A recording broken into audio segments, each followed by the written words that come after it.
السلام عليكم ورحمة الله.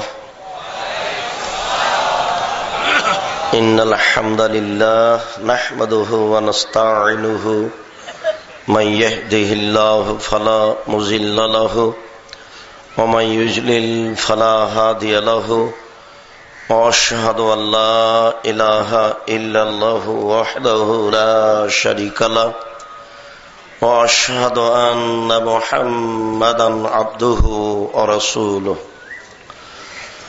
أما بعد فأعوذ بالله من الشيطان الرجيم. وأنفقوا مما رزقناكم من قبل أن يأتي أحدكم الموت فيقول ربي لولا أخرتني إلى أجل قريب فأصدق وأكن من الصالحين.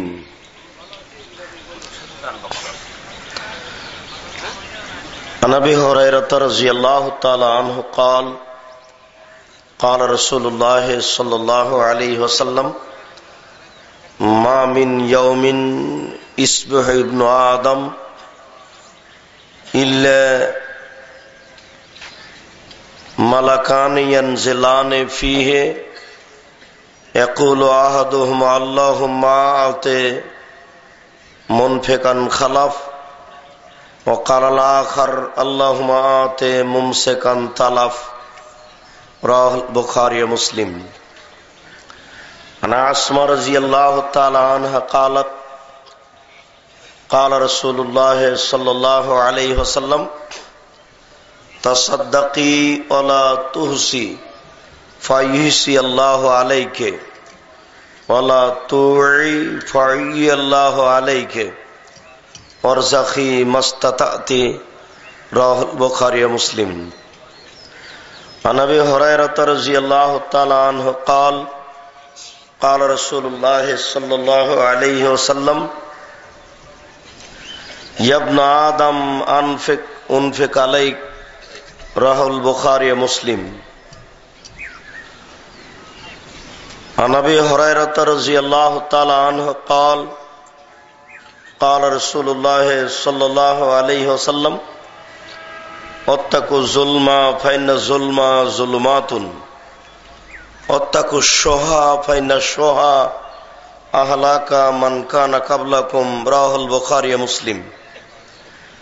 عن جابر رضي الله تعالى عنه قال قال رسول الله صلى الله عليه وسلم تصدقوا فإنه يأتي عليكم زمان يمشي الرجل بصدقته فيقول لا أعطيتها بالأمس لا قبلتها فم اليوم فلا حاجة لي بها. رواه البخاري ومسلم.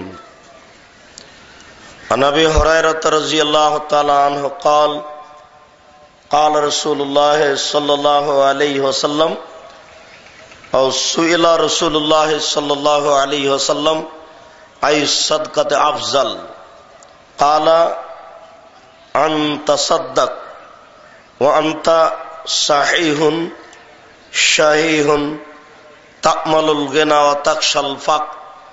رواه البخاري ومسلم. সম্মানিত উপস্থিতি, প্রশংসা আল্লাহর জন্য, শান্তি অবতীর্ণ হোক আল্লাহর রাসূলের উপর সাল্লাল্লাহু আলাইহি ওয়াসাল্লাম। আজ আমাদের সম্মিলনের পরবর্তী দিনের ফজরের সালাতের পরে দারসে হাদিস ইনফাক ফি সাবিলিল্লাহ, আল্লাহর পথে দান করা সম্পর্কে এক গুরুত্বপূর্ণ তথ্যবহল সংক্ষিপ্ত বিবরণের চেষ্টা করব ইনশাআল্লাহ। দানের বিষয়টি চিরদিনই থেকে গেছে জান্নাত পর একটি বড় মাধ্যম হিসেবে, আর দানের বিষয়টি জান্নাত পর একটা আশ্চর্য মাধ্যম, যা অন্য অন্য মাধ্যম মনে হয় না। আবু মালিক আশারী রাদিয়াল্লাহু তাআলা আনহু বলেন, অফিরায়াতিন মুসা আশআরী রাদিয়াল্লাহু তাআলা আনহু বলেন, রাসূল সাল্লাল্লাহু আলাইহি ওয়াসাল্লাম বলেছেন, আত-তাহুরু শাতরুল ঈমান, ওযু হচ্ছে অর্ধেক ঈমান। আলহামদুলিল্লাহ তামলাউল মিজান, আলহামদুলিল্লাহ বললে দাড়িপাল্লা নেকিতে ভর্তি হয়ে যায়। সুবহানাল্লাহ আলহামদুলিল্লাহ তামলাউ মা বাইনাস সামাই ওয়াল আরজ, সুবহানাল্লাহ আলহামদুলিল্লাহ বললে আসমান জমিনের মধ্যের জায়গা নেকিতে ভর্তি হয়ে যায়। এই কথা বলার পরে তিনি বললেন, আস-সালাতু নূরুন ওয়াস-সাবরু জিয়া ওয়াস-সাদকাতু বুরহান, সালাত হলো আলো। সালাত আদায় করলে কবর হবে আলো, কিয়ামতের মাঠ হবে আলো। কবরও অন্ধকার, কিয়ামতের মাঠও অন্ধকার। কিয়ামতের মাঠ এত অন্ধকার, একেবারে ঘাটা টোপ অন্ধকার, চোখের সামনে আঙ্গুল ধরলে আঙ্গুল দেখা যাবে না। কবর যেমন কিয়ামত তেমন, কবর যেমন কিয়ামত তেমন। কিয়ামতের মাঠে আলো পাওয়ার একটি মাধ্যম, আল্লাহ রাসূল বলেছেন, আস-সালাতু নূরুন, সালাত হচ্ছে আলো, ওয়াস-সাবরু জিয়া, আর ধৈর্য হচ্ছে দুনিয়াবি আলো, যাতে উজ্জ্বলতা পাওয়া যায়, রাস্তাঘাট দেখতে পাওয়া যায়। আর সালাত নূর, এটাও হচ্ছে আলো, তবে চন্দ্রের আলো যেমন। সালাত হচ্ছে নূর, আলো, তবে চন্দ্রের আলো যেমন।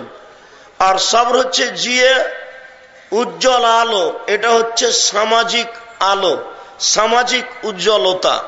মানুষ যদি ধৈর্য ধারণ করে তাহলে সব ফল ফিরে আসবে, আর যদি ধৈর্য ধারণ না করে তাড়াহুড়া করে তাহলে এমন কাজ হবে শয়তানের পক্ষ থেকে।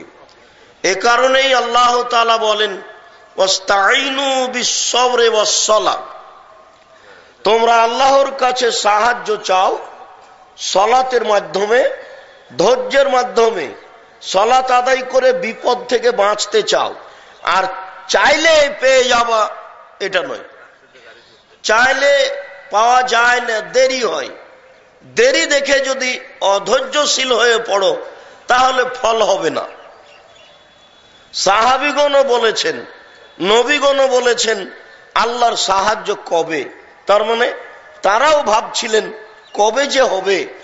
আর মানুষ মাত্র এমন যে তাদেরকে তাড়াহুড়া দিয়েই, ব্যস্ততা দিয়েই সৃষ্টি করা হয়েছে। একটু দেরি হলেই তারা ব্যস্ত হয়ে পড়ে, মনে করে যে পাওয়া যাবে না কিছু। এই জন্য আল্লাহ রাসূল বলছেন যে আস-সাবরু জিয়া, ধৈর্য হচ্ছে আলো, সামাজিক। ধৈর্য ধারণ করলে হইচই কম হবে, মারামারি কম হবে, গন্ডগোল কম হবে। একজন অন্যায় করেছে, আপনি একটু থামেন, আপনি একটু ধৈর্য ধারণ করেন। আপনিও যদি রাগ করে গরম হয়ে যান তাহলে তো দুইটা আর চলবে না, এর পরিস্থিতি খারাপ হবে।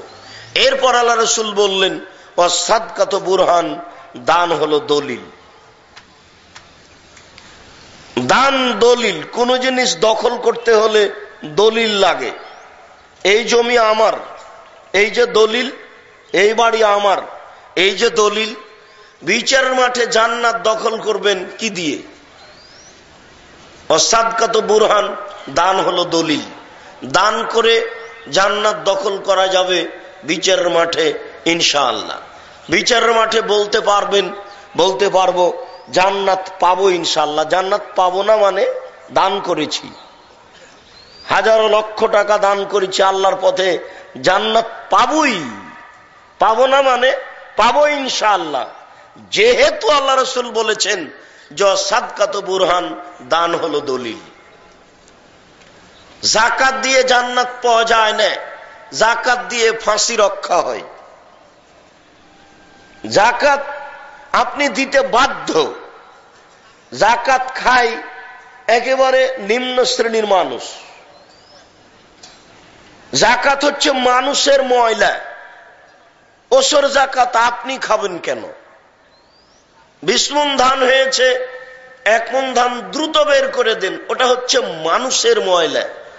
আর আপনি হচ্ছেন বড় লোক মানুষ, আপনি কেন জাকাত খাবেন, ওসর খাবেন? জাকাত ওসর খাই রাজশাহী চাঁপাইনবাবগঞ্জের ভাষায় ছোট লোকের বাচ্চা, রংপুর গায়েবান্ধার ভাষায় জাকাত খায় বেন্যা মানুষ। তা আপনি কি ছোট শ্রেণীর মানুষ? আপনাকে 1 মিনিট বড় লোক দেখায়, দেখেন আপনি নগদ দেখতে পাবেন। আল্লাহ রাসূল একদিন জাকাতের খেজুরের পাশে বসে আছে, পাশে হোসাইন আছে। চট করে হোসাইন জাকাতের একটা খেজুর মুখে দিয়ে দিয়েছে। আল্লাহ রাসূল লাফ দিয়ে উঠে একেবারে মুখের ভিতরে আঙ্গুল ঢুকিয়ে খেজুরটা বের করে ফেলে বলছেন, হায় হায় করেছো কি? আমরা বড় লোক মানুষ, আমরা জাকাত খাই না, জাকাত হচ্ছে মানুষের ময়লা। আরে আমরা তো খাই না, আমাদের বাড়িতে যারা কাজ করে কিষেন কামলা তারাও খায় না। করেছো কি তুমি? তুমি জাকাতের খেজুর মুখে দিয়েছ? আল্লাহ রাসূল একবারে হাঁপতে উঠে গিয়ে মুখের ভিতরে আঙ্গুল ঢুকিয়ে খেজুরটা বের করে ফেলে বলছেন, করেছো কি তুমি? আমরা জাকাত খাই না, জাকাত হচ্ছে মানুষের ময়লা, ওসুর হচ্ছে মানুষের ময়লা। আরে আমরা তো খাই না, আমাদের বাড়ির কিষান কামলাও খায় না, আমাদের বাড়ির কিষান কামলাও বড় লোক। করেছো কি তুমি? জাকাত হচ্ছে ওসর হচ্ছে মানুষের ময়লা। কেউ যদি নেওয়ার না থাকে তাহলে যেখানে গোবর আবর্জনা ফেলেন ওখানে ফেলে দিবেন, ওকে বাড়িতে রাখা যাবে না। ও যে কত বিষাক্ত, আপনাকে আমি কি দিয়ে বুঝাই? গমা সাপ আপনার বাড়িতে থাকতে পারে, বিছানে থাকতে পারে, গমা সাপ থাকলেই দংশন করবে এ কথা ঠিক নয়। গমা সাপ থাকতে পারে বিছানে, থাকলেই দংশন করবে এ কথা ঠিক নয়। করেও যদি একজন মারা যাবে, গমা সাপ যদি দংশন করে একজন মারা যাবে। আর যদি শস্যের ওসর বের না করেন, টাকার জাকাত বের না করেন, তাহলে সারা পরিবার মারা যাবে, কেউ রক্ষা পাবে না, কেউ জান্নাতে যাবে না, সারা পরিবার ধ্বংস। একটা লুঙ্গি কিনেছেন 299 টাকা দিয়ে, 300 টাকা দিয়ে, 299 টাকা আছে বৈধ, আর 1 টাকা আছে ওই ধান বিক্রি করা যে ধানের ওসর বের করা হয়নি। 299 টাকা আছে বৈধ, আর 1 টাকা আছে ওই টাকা যে টাকার জাকাত বের করা হয়নি। এই 300 টাকা দিয়ে আপনি একটা লুঙ্গি কিনেছেন, এই লুঙ্গি যত দিন আপনার শরীরে থাকবে ততদিন পর্যন্ত আপনার কোনো ইবাদত কবুল হবে না। তাহলে এবার দেখেন ওসর জাকাত কত খারাপ, এটা কত কঠিন। ও তো আর একজনের রুজি আপনার বাড়িতে কেন? একই কথা, আপনি কেন মানুষের জিনিস আত্মসাৎ করে খাচ্ছেন? ও তো ওসর জাকাত আরেকজনের জিনিস, ওটা আরেকজনের খাদ্য, ওটা কেন আপনার বাড়িতে? আবু হুরায়রা রাদিয়াল্লাহু তাআলা আনহু বলেন, রাসূল সাল্লাল্লাহু আলাইহি ওয়াসাল্লাম বলেছেন, ইন্নাল্লাহা তাইয়্যিব, আল্লাহ হচ্ছেন পবিত্র, লা ইয়াকবালু ইল্লা তাইয়্যিবা, আল্লাহ পবিত্র ছাড়া গ্রহণ করেন না। সুম্মা যাকারা রাজুলা, তারপরে একটি লোকের কথা আল্লাহ রাসূল আলোচনা করলেন। ইতুলি সাফারা, যে লোকটা লম্বা সফরে আছে, আশাসা আকবারা, তার মাথার চুলগুলি এলোমেলো হয়ে গেছে, ঠিক মতো গোসল করেনি, ঠিক মতো মাথায় চিরুনি করেনি, এ অবস্থায় বিপদে পড়েছে। ওয়ামুদ্দে ইয়াদাইহি, আল্লাহর দরবারে হাত তুলে প্রার্থনা করছে। বিপদে পড়ে হাত তুলে প্রার্থনা করতে হয়, ছেলে মেয়ের জন্য হাত তুলে প্রার্থনা করতে হয়, কবরের পাশে গিয়ে হাত তুলে প্রার্থনা করতে হয়, কবরের শাস্তিকে হিসাব করে হাত তুলে দোয়া করতে হয়, যুদ্ধক্ষেত্রে হাত তুলে দোয়া করতে হয়, চন্দ্রগ্রহণ সূর্যগ্রহণে হাত তুলে দোয়া করতে হয়, পানি চাইতে গিয়ে সবাই মিলে হাত তুলে দোয়া করতে হয়, হজ করতে গিয়ে কাবা ঘর দেখে হাত তুলে দোয়া করতে হয়, সাফা পাহাড়ে উঠে হাত তুলে দোয়া করতে হয়, মারোয়া পাহাড়ে উঠে হাত তুলে দোয়া করতে হয়, আরাফার মাঠে হাত তুলে দোয়া করতে হয়, মুজদালেফার মাঠে হাত তুলে দোয়া করতে হয়, পরের 2 দিন পাথর নিক্ষেপ করার পরে হাত তুলে দোয়া করতে হয়। আল্লাহর নবী বলেন, কেউ যদি হাত তুলে দোয়া করে আল্লাহ তার হাতকে খালি হাত ফিরিয়ে দিতে লজ্জা পান। আল্লাহর নবী বলেন, কেউ যদি হাত তুলে দোয়া করে আল্লাহ তার খালি হাতকে ফিরিয়ে দিতে লজ্জা পান। যেহেতু আল্লাহ লজ্জা পান, কাজে ও চাই সেটা আল্লাহ দিয়েই দেন, সময়ের ব্যাপার। যেহেতু তিনি খালি হাত ফিরিয়ে দিতেই পারেন না, ইতস্তবোধ করেন, লজ্জাবোধ করেন যে আদম সন্তান, আমি আল্লাহ, আমি সৃষ্টিকর্তা, আমার কাছে হাত তুলেছে, আমি কি করে তার খালি হাতটা ফিরিয়ে দিই, আমি বড় লজ্জা পাই। এই জন্য তাহলে যেহেতু লজ্জা পান, কাজেই তিনি আপনার খালি হাত ফিরিয়ে দিবেন না।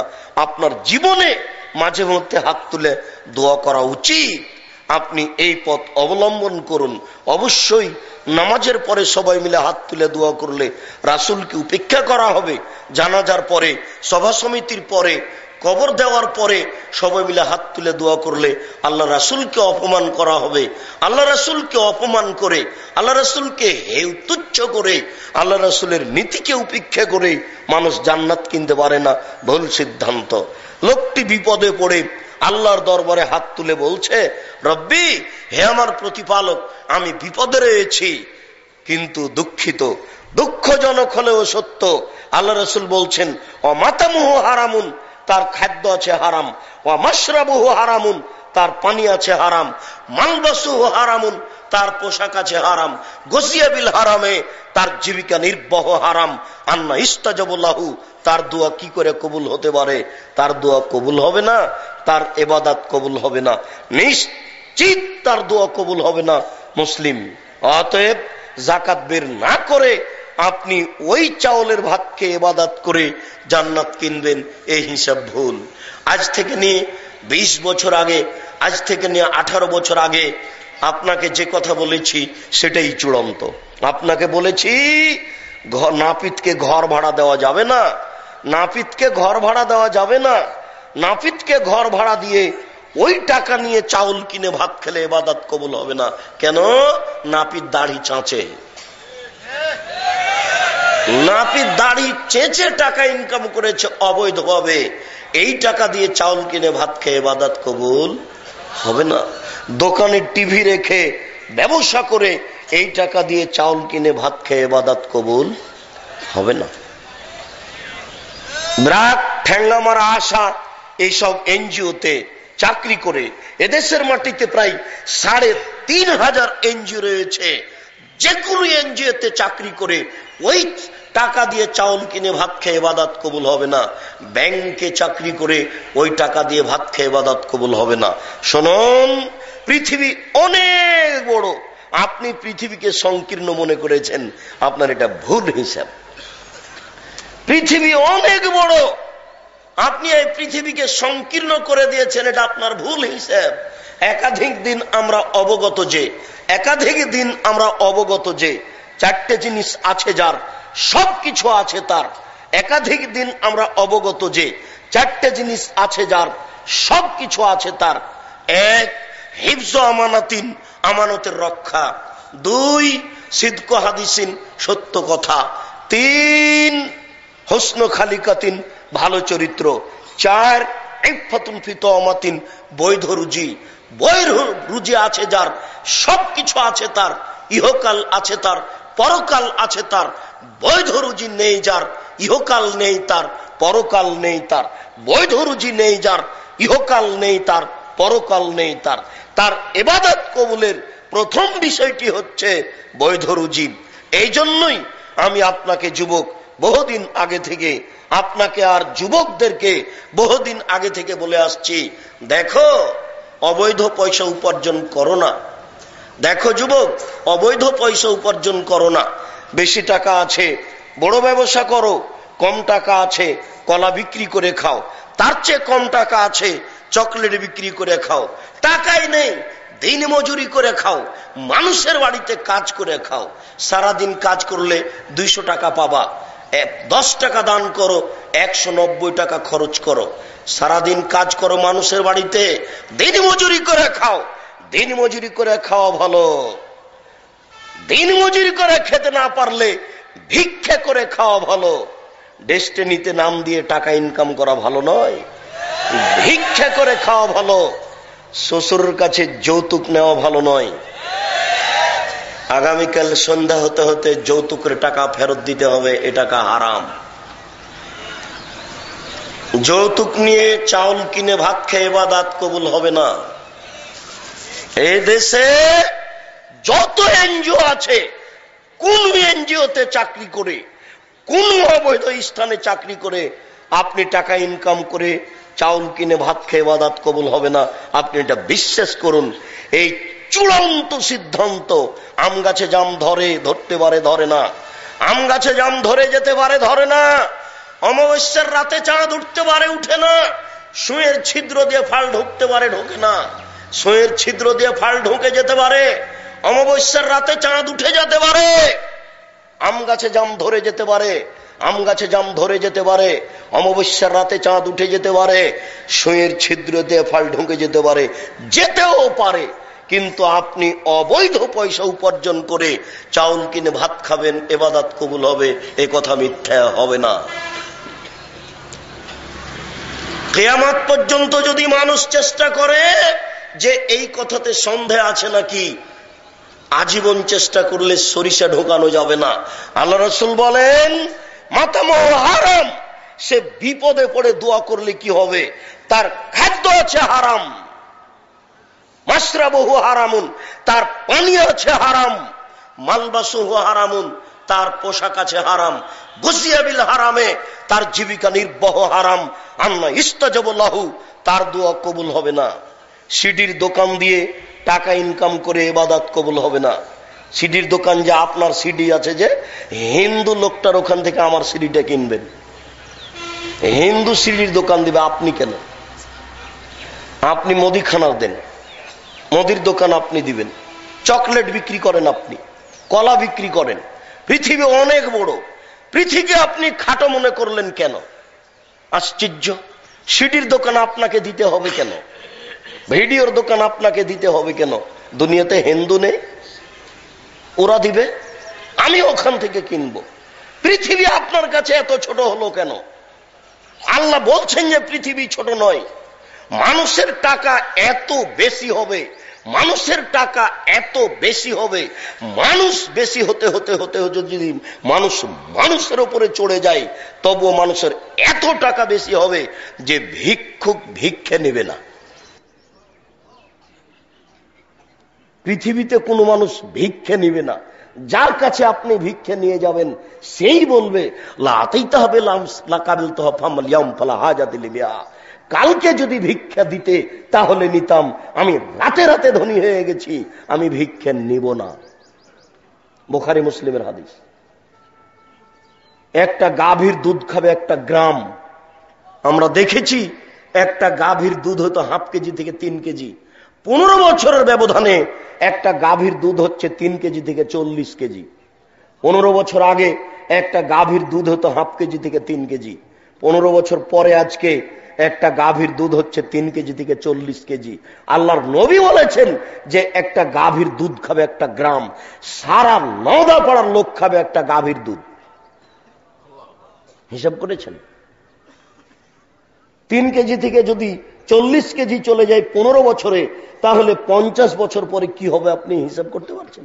আল্লাহ রাসূল বলছেন একটা ডালিম খাবে একটা বংশ, একটা ডালিম খাবে একটা বংশ। আল্লাহ রাসূল বলছেন। আগে দেখতাম একটা ডালিম 1 ছটাক, ঊর্ধ্বে 2 ছটাক। এখন বাজারে দেখা যায় ডালিম 1 কেজি 1.5 কেজি ওজনের। 15 বছরের ব্যবধানে 1 ছটাক ডালিম 1 কেজি হয়েছে। 50 বছর পরে একটা ডালিম কত বড় হবে তা কেউ জানে না। একটা বড়ই, এই 100 ওজনের একটা বড়ই 20 বছর পূর্বে আমরা কেউ দেখিনি। 1 মিনিট মোবাইল চললে 4 টাকা ইনকাম হয়, এটা আমাদের 20 বছর পূর্বে কারো জানা ছিল না। 1 মিনিট মোবাইল চললে 4 টাকা ইনকাম হয়, এটা পৃথিবীতে কোনো মানুষের জানা ছিল না। 20 বছরের মধ্যেই, 15 বছরের মধ্যেই 1 মিনিটে যদি 4 টাকা ইনকাম হয়, তাহলে 24 ঘন্টায় কত টাকা ইনকাম? আপনাকে আমি কি দিয়ে বুঝাই যে কোনো মানুষ গরিব থাকবে না, সবাই ধনী হয়ে যাবে? নগদ দলিল দেখার পরেও কেন আপনার ভিতরে সংকীর্ণতা আসলো? আপনি কেন অবৈধ উপার্জনে ব্যস্ত? পৃথিবী অনেক বড়। শেষ একটা পথ আপনাকে দিয়েছি, কম পয়সার ব্যবসা, চকলেট বিক্রি করা। এটাও যদি না পারি, দিনমজুরি করে খাবো। দিনমজুরি করে খাওয়া ভালো, অবৈধ পয়সা উপার্জন করা ভালো নয়। যদি দিনমজুরি করে খেতে না পারি, ভিক্ষা করে খাবো। ভিক্ষা করে খাওয়া ভালো, অবৈধ পয়সা উপার্জন করা ভালো নয়। দেখুন, ভুল হচ্ছে। অবৈধ পয়সা উপার্জন করে ছেলে মেয়েকে খুশি করে স্ত্রীর জন্য দামি শাড়ি কিনে বিচারের মাঠে টিকা যাবে না, ভুল হিসাব। সেদিন ছেলে মেয়ে কাজ দেবে না, সেদিন স্ত্রী কাজ দিবে না, ওই দিন বড় কঠিন দিন। আল্লাহ তাআলা বলছেন, আলিয়াউমা লা তামলিকু নাফসুন লিনাফসিন শাইআ ওয়াল আমরু ইয়াওমাইযিন লিল্লাহ। আজ বিচারের দিন, এমন একদিন একচ্ছত্র মালিকানা আল্লাহর হাতে থাকবে। কোন মানুষ কোন মানুষের কোন কাজে আসবে না, কোন মানুষ কোন মানুষের কোন কাজে আসবে না। একচ্ছত্র মালিকানা আল্লাহর হাতে থাকবে। আল্লাহ রোজ বিচার করেন না। যদি প্রতিদিন বিচার করতেন, তাহলে বুশের মতো স্বৈরাচারী মানুষ বেঁচে থাকতো না। যদি আল্লাহ রোজ বিচার করতেন, তাহলে সাহাবাগের এই লোকগুলি দুনিয়াতে বেঁচে থাকতো না। রাসূলের উপরে একটু কটু মন্তব্য করলে সে হত্যার যোগ্য হয়। রাসূলের উপরে কটু মন্তব্য করলে সে বেঁচে থাকার সুযোগ রাখে না। একজন সাহাবী বলছেন, আল্লাহ রাসূল, আমার এই দাসী কাজের মেয়েটা আপনাকে খুব গালি দেয়। আমার এই কাজের মেয়েটা, এই দাসী আপনাকে খুব গালি দেয়।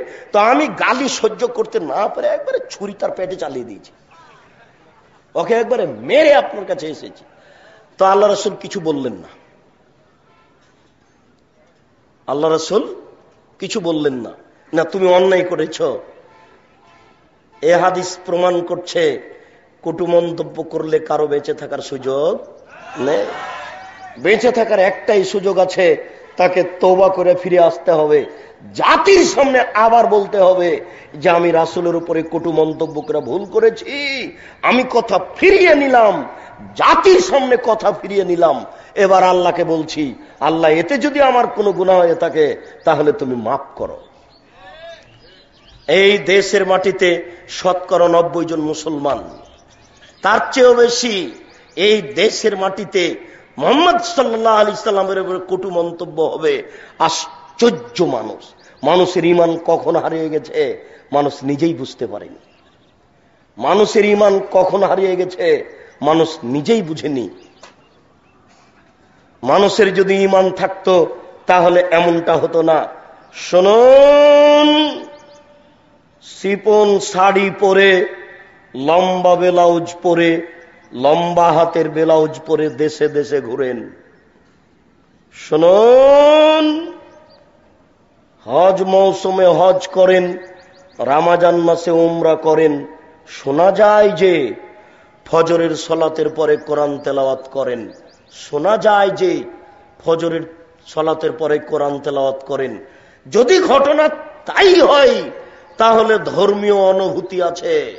যদি ধর্মীয় অনুভূতি থেকে থাকে, 40 বছর পরে যদি বিচার চলে, এই কটূক্তির বিচার চলে না কেন? 24 ঘন্টার মধ্যে কটু মন্তব্যের বিচার করতে হবে, এটাই শরীয়ত। আমি আপনার কাছে আমি দাবি রাখবো কেন?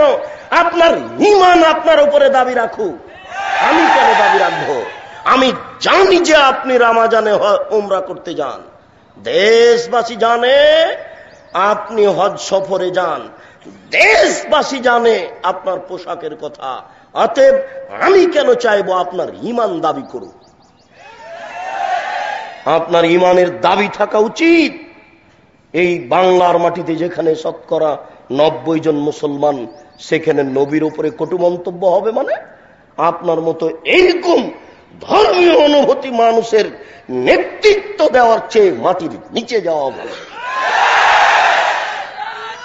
অতএব এই দেশে যারা সামাজিকভাবে দায়িত্ব পালন করছেন, এই গতিনীতির সাথে মিল দিয়ে তাদেরকেও বলছি, আপনার নবী শুধু আমার একার নয়, অতএব আপনিও সামাজিক ভাবে যারা এই গতিনীতির সাথে জড়িয়ে আছেন তারাও দাবি করেন রাসূলের উপরে কেন কটু মন্তব্য করা হবে। ও তুরাগ নদীর তীরে পেশাব পায়খানার উপরে লক্ষ লক্ষ জনগণের সামনে হাত তুলে দোয়া করা ব্যক্তি, আপনার সামনেও দেশের নেতা নেত্রী থাকে, দেশবাসী থাকে, আজকে আপনি কোথায়? আপনিও কেন জোরালো দাবি করছেন না রাসূলের উপরে কেন কটু মন্তব্য করা হবে? অতএব দেশে যারা নেতৃত্ব দিচ্ছে তাদেরকে জোরালো ভাবে বলতে চাই, আপনি তুরাগ নদীর তীরে বলুন, অবশ্যই কটু মন্তব্যের বিচার হতে হবে। শুনুন, যারা এই দেশে পীর হিসাবে দায়িত্ব পালন করছেন আমাদের খুব ভালো জানা আছে, ভোটের সময় নেতারা কিন্তু আপনাদের বাড়িতে যান দোয়া নিতে। যারা পীর হিসাবে দেশে আছেন নেতারা ভোটের সময়তে আপনাদের কাছে দোয়া নিতে যায়, আপনাদের কবরে দোয়া নিতে যায়, আপনারা পীরের কাছে দোয়া নিতে যায়। কে যেন নেতাদের বলে দিয়েছে পীর দোয়া করলে একেবারে সফল। রাজশাহী চাঁপাই নবাবগঞ্জের ভাষায় পীর যদি দোয়া করে তাহলে বানা পার। একবারে মাছ এই দিক থেকে লাফ দিয়ে ওই দিকে চলে গেছে, আর কোনো সমস্যা নেই। আপনি এই খেয়ালেই তো যান আপনারা। অতএব যারা আপনারা এই ধরনের আশ্বস্ত করে থাকেন তারাকেও বলছি, আজকে কঠোর দাবি কোথায়? যারা জাতীয় মসজিদে খুতবা দেন তাদের এই কঠোর দাবি কোথায়?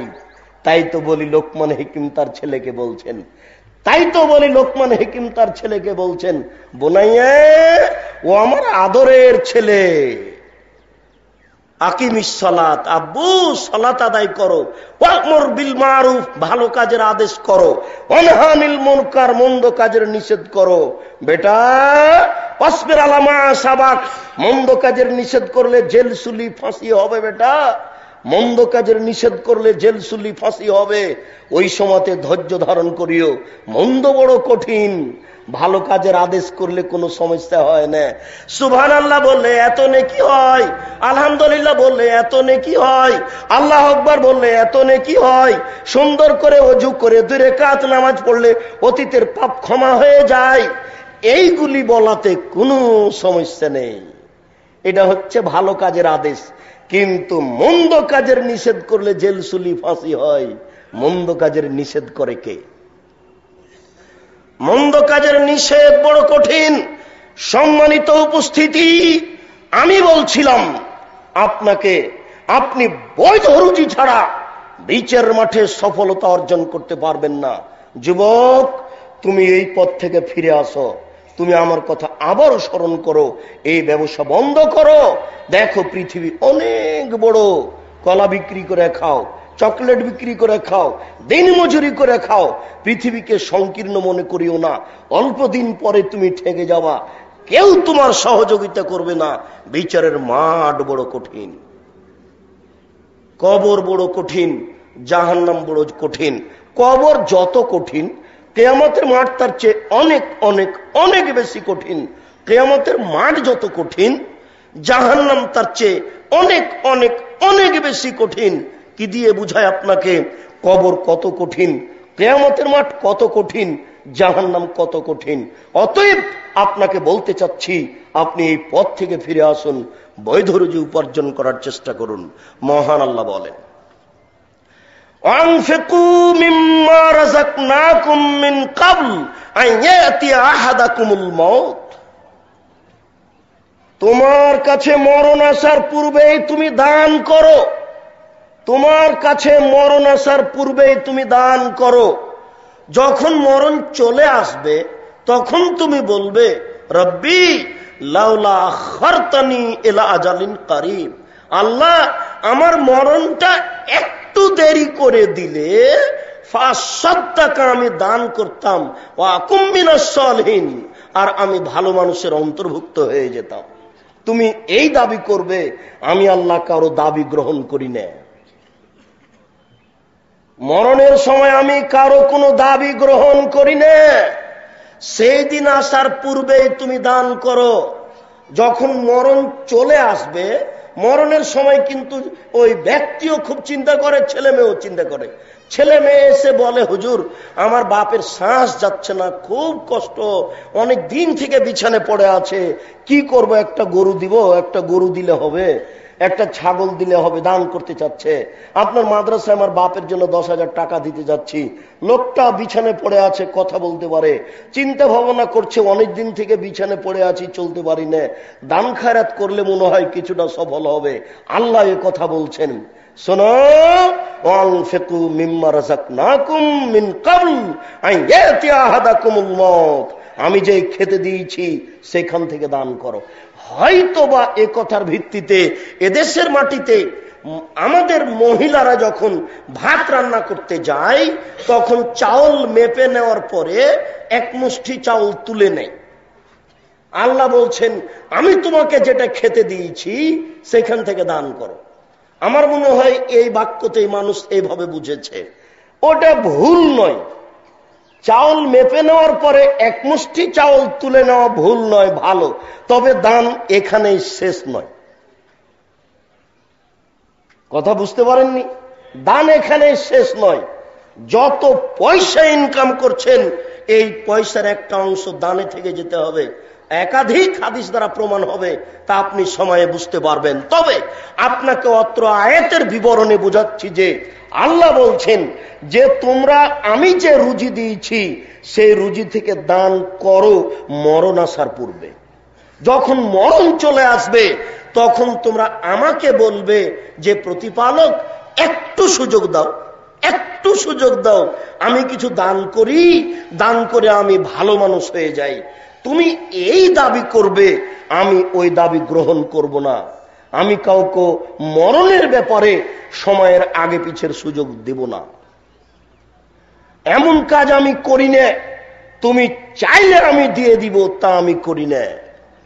অতএব সেই সময় আসার পূর্বেই দান করো। মহান আল্লাহ বলেন, আল্লাযীনা ইনফিকুনা ফি সাবিলিল্লাহ আল্লাযীনা ইনফিকুনা ফিস সাররায়ে ওয়াদ দাররায়ে ওয়াল কাযিমিনাল গায়জ ওয়াল আফিনা আনিন নাস। ওরাই সফল মানুষ, ওরাই পরহেজগার মানুষ, ওরাই জান্নাতি মানুষ, যারা দান করে সচ্ছলতাই অসচ্ছলতাই। বোঝা যাচ্ছে ভ্যান চালককে দান করতে হবে। ওরাই সফল মানুষ, ওরাই পরহেজগার, ওরাই হচ্ছে জান্নাতি, যারা দান করে ফিসসাররায়ে ও দাররায়ে, সচ্ছলতাই অসচ্ছলতাই। ওয়াল কাযিমিনাল গায়জ, রাগকে ধরে রাখতে পারে। সুযোগ আসলে রাগ ব্যবহার করিয়েন না। একজন সাহাবী এসে বলছেন, আল্লাহ রাসূল আমাকে কিছু উপদেশ দেন তো। আল্লাহ রাসূল বলছেন, লা তাগজাব, রাগ করো না। তখন সাহাবী বলছেন, আরো কিছু দেন। আল্লাহ রাসূল বলছেন যে লা তাগজাব, রাগ করো না। তো সাহাবী বলছেন, আরো কিছু উপদেশ দেন। তখন আল্লাহ রাসূল বলছেন যে লা তাগজাব, রাগ করো না। রাগের ফল ভালো নয়। রাগ করলে বউ তালাক হয়ে যাবে, রাগ করলে আর একজন ভাইয়ের সাথে মারামারি শুরু হয়ে যাবে। রাগের ফল ভালো নয়। এই জন্য আল্লাহ রাসূল বলছেন, লাইসা শাদীদু বিসুরা, আছাড় দিয়ে ফেলে দিতে পারে যে শক্তিশালী নয়। লাইসা শাদীদু বিসুরা, আছাড় দিয়ে যে ফেলে দিতে পারে সে শক্তিশালী নয়। শক্তিশালী কে? অশাদীদ, শক্তিশালী হচ্ছে ওই আল্লাযী ইয়ামলিকু নাফসাহু ইনদাল গাযাবে, যে রাগের সময় নিজেকে ধরে রাখতে পারে, সে হলো শক্তিশালী। ভালো করে বুঝে যান, যদি একটা বাক্য কাজে লাগে কোনোদিন। বইয়ের উপরে এত রাগ করা হবে না। বুঝে নিলাম ভাই জমি নিয়ে নিয়েছে, সব জমি দখল করে নিয়েছে ভাই, এটা আমি বুঝলাম, কিন্তু অত রাগ করিয়েন না, অত গালি দিয়েন না। ধরলাম, বুঝে নিলাম যে পাশের বাড়ির ছাগলে আপনার সিম গাছ খেয়ে নিয়েছে, একবার সিম ধরে ধরে এই সময় খুব গালি দিলেন, বলেন তো ফলাফল কি? আপনার স্ত্রী গালি দিয়েছে, তো এখন আপনি বাড়ি এসে বুঝতে পেরেছেন যে আমার সিম গাছ খেয়েছে, এই জন্য আমার স্ত্রী পাশের লোকটাকে গালি দিয়েছে। বাড়িতে এসে স্ত্রী আপনাকে খুব বলল, আপনি আবার লাঠি নিয়ে বের হয়েন না।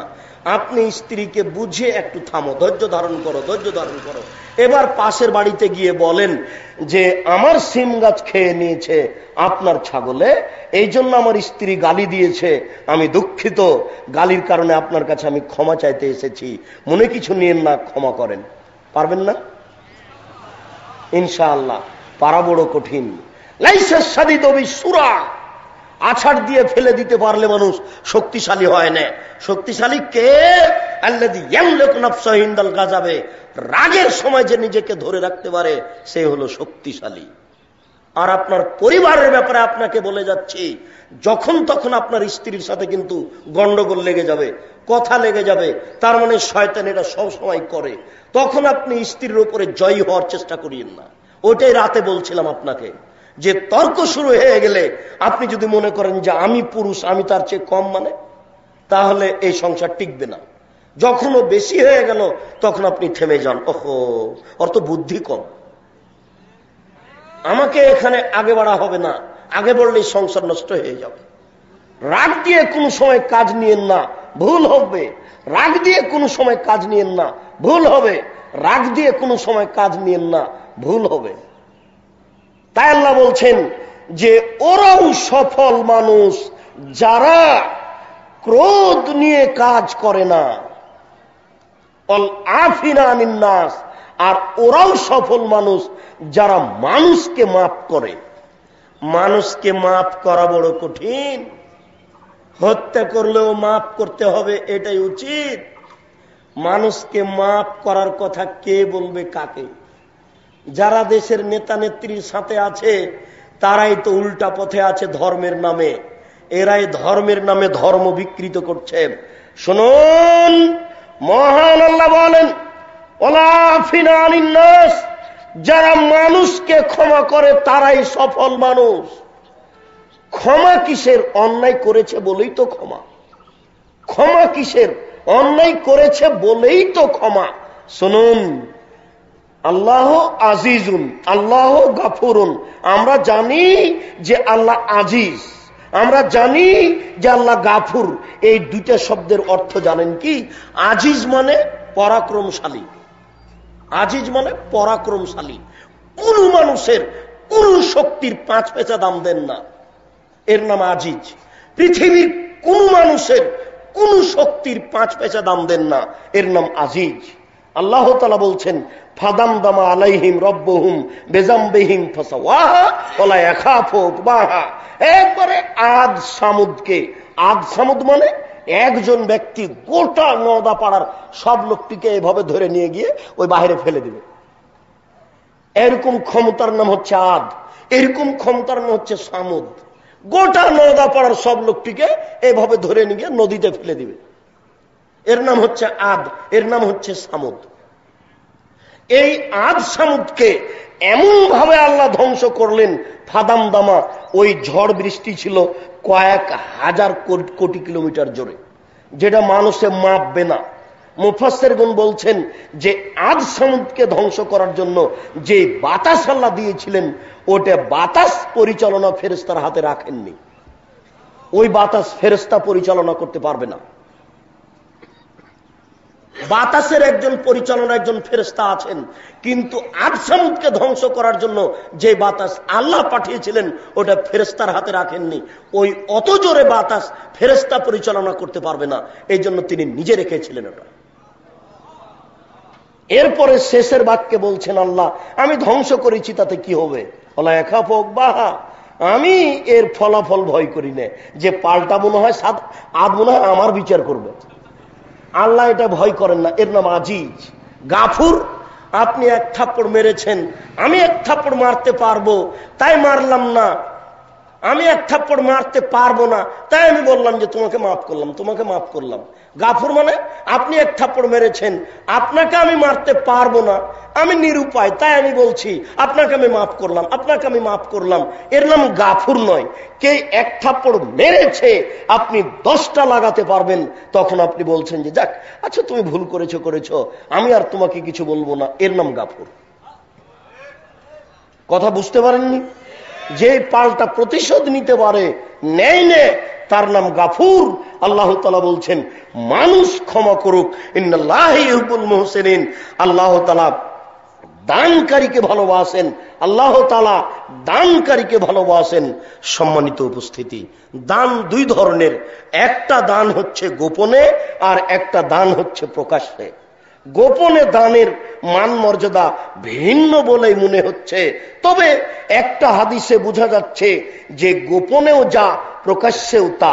তবে বেশ কিছু হাদিসে বোঝা যাচ্ছে যে গোপনে দান করার মান ভিন্ন।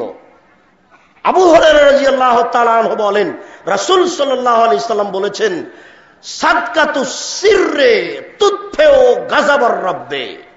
গোপনে দান করলে আল্লাহর গজবটা, রাগটা একবারে মিটে যায়, আল্লাহর রাগটা একবারে ঠান্ডা হয়ে যায়। পানিতে ঢেল, শুষ্ক ঢেল দিলে যেমন গলে যায়, মানুষ যদি গোপনে দান করে তো আল্লাহর যতই রাগ থাক তার উপরে সব ঠান্ডা হয়ে যাবে। গোপনে দান করলে আল্লাহর রাগ ঠান্ডা হয়ে যায়, গোপনে দান করলে আল্লাহর রাগ একেবারে হারিয়ে যায়, মিটে যায়।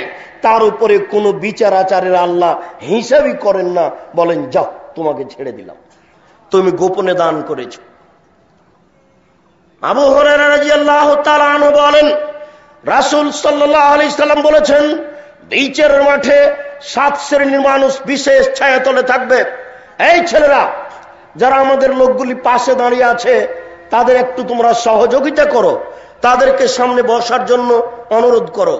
আমরা আমাদের এক পর্যায়ে আলোচনা শেষ করব, তখন আপনি আপনার সুবিধা মতো আধ ঘন্টা ঘুরবেন, যাবেন, পেশাব পায়খানা আপনার প্রয়োজন, ওই পর্যন্ত আপনাকে বসে থাকার জন্য আমরা নীতিগতভাবে অনুরোধ করছি।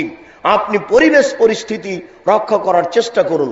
বলছিলাম, সম্মানিত দিনী ভাই, 7 শ্রেণীর মানুষ বিচারের মাঠে বিশেষ ছায়াতলে থাকবে। 7 শ্রেণীর মানুষ বিচারের মাঠে বিশেষ ছায়াতলে থাকবে। তার এক শ্রেণীর মানুষ হচ্ছে রাজুলুন তাসাদ্দাকা বিসাদাকাতিন, কোন মানুষ দান করলো, ফাকফা এমিনহু মাতুন ফেকো সেমালহু, মাতুন ফেকো ফাকফা এমি সেমালাহু মাতুন ফেকো এমিনহু। ডান হাতে যে দান করলো সে দানটা বাম হাতকে জানতে দিল না, ডান হাতে যে দান করলো সে দানটা বাম হাতকে জানতে দিল না। হাত তো তার দুটাই, দুই হাতই জানতে পারবে।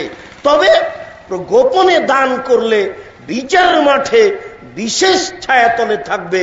অত্র বুখারীর হাদিসে এবং মুসলিমের হাদিসে প্রমাণ করে, ডান হাত আর বাম হাত বলতে গোপনে দান, ডান হাত আর বাম হাত বলতে গোপনে দান। কাউকে বলে নয়, এরকম খোলা মাঠে প্রকাশ করে নয়, এমনিতেই পকেট থেকে বের করে বলল যে আমার মায়ের নামে, আমার বাপের নামে এই কিছু টাকা থাকলো। আপনার বাপের তো নেকি হয়ে যাবে, যাবেই। বিচারের মাঠে বিশেষ ছায়াতলে আল্লাহ আপনাকে নিয়ে চলে যাবেন, এটা আপনার বিশেষ সুযোগ। প্রকাশ্যে দান করা যায়, প্রকাশ্যে দান করলে নেকি হবে না এ কথা নয়।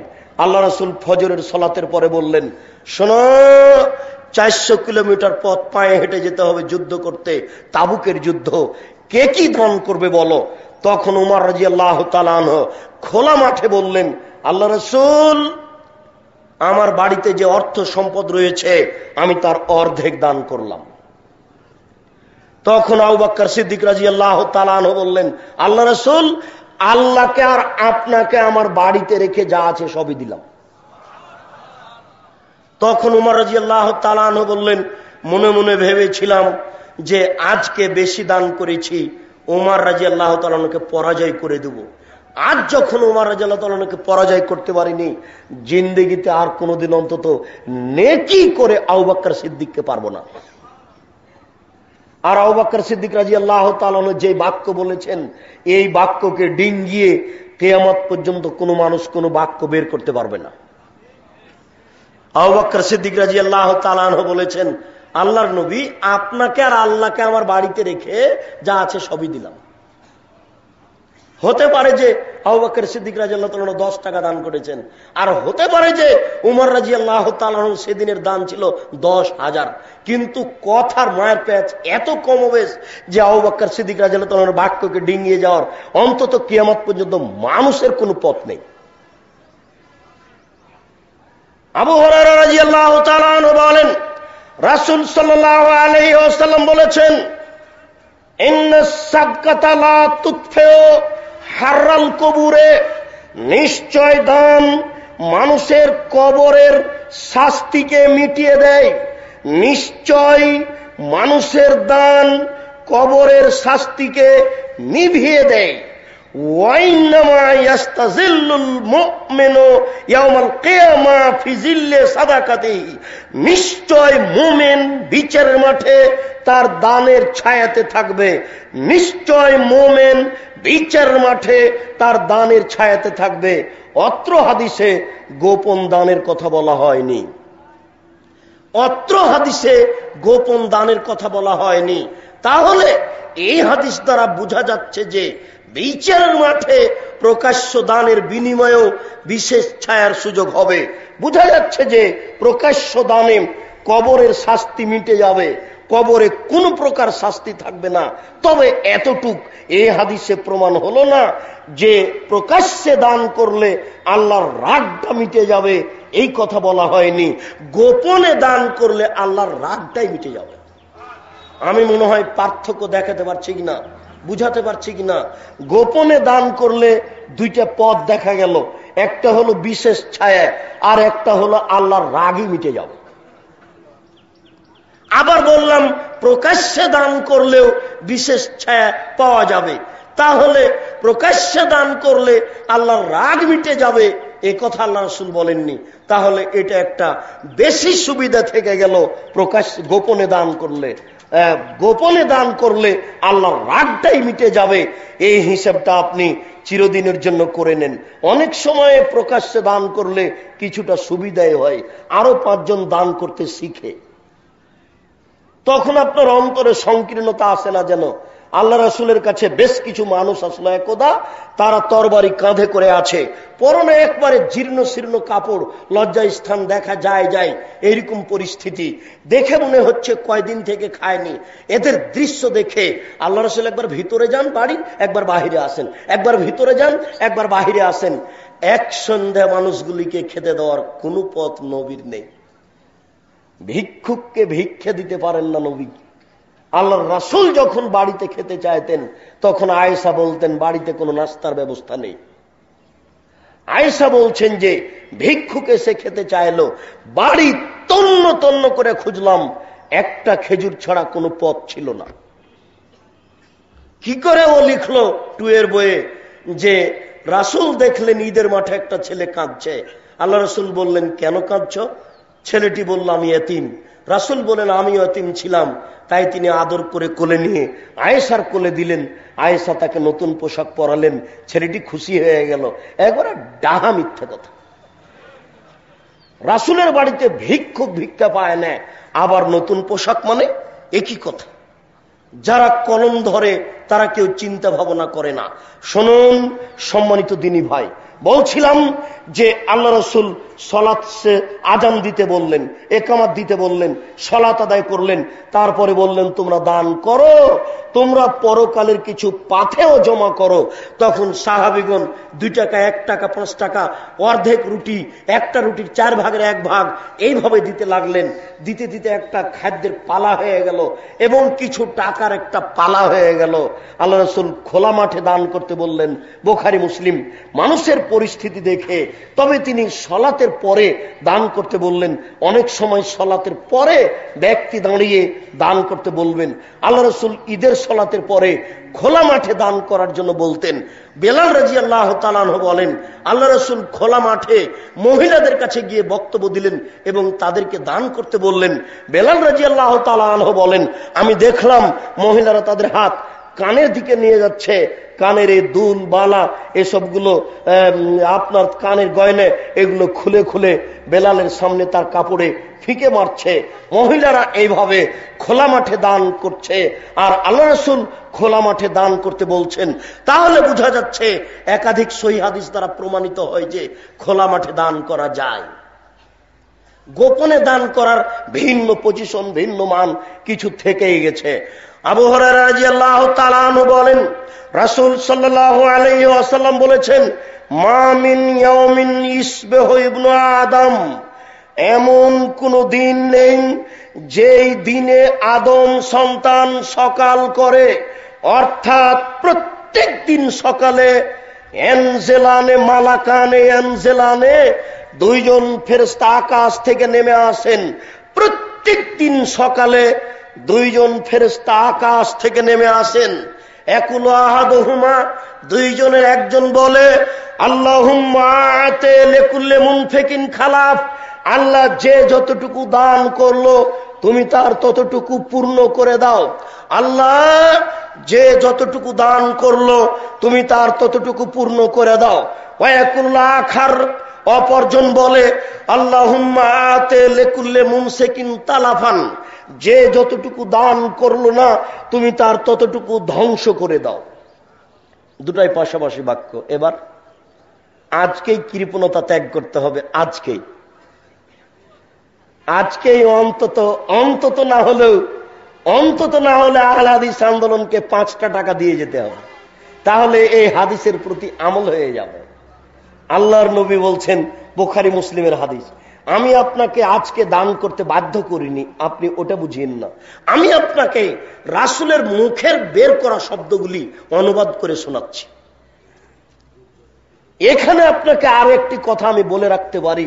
আল্লাহ রাসূল বলছেন, লা ইয়াদখুলুল জান্নাতা বাখিল, কৃপণ জান্নাতে যাবে না। আল্লাহ রাসূল বলছেন কৃপণ জান্নাতে যাবে না। আল্লাহ রাসূল সকালে বিকালে সব সময় বলতেন, আল্লাহ তোমার কাছে আমি কৃপণতা থেকে বাঁচতে চাই, আল্লাহ তোমার কাছে আমি কৃপণতা থেকে বাঁচতে চাই, আল্লাহ তোমার কাছে আমি কৃপণতা থেকে বাঁচতে চাই। আল্লাহ রাসূল বলছেন 3 শ্রেণীর মানুষ ধ্বংস হবেই, 3 শ্রেণীর মানুষ ধ্বংস হবেই, 3 শ্রেণীর মানুষ ধ্বংস হবেই। তার এক শ্রেণীর মানুষ হচ্ছে সৌহুন্মতা, যে কৃপণতাকে মেনে নেয়। যে কৃপণ হবে সে ধ্বংস হবেই, যে কৃপণ হবে সে ধ্বংস হবেই, যে কৃপণ হবে সে ধ্বংস হবেই। হাদিসের মধ্যে আরেকটা বাক্য আপনাকে বলি।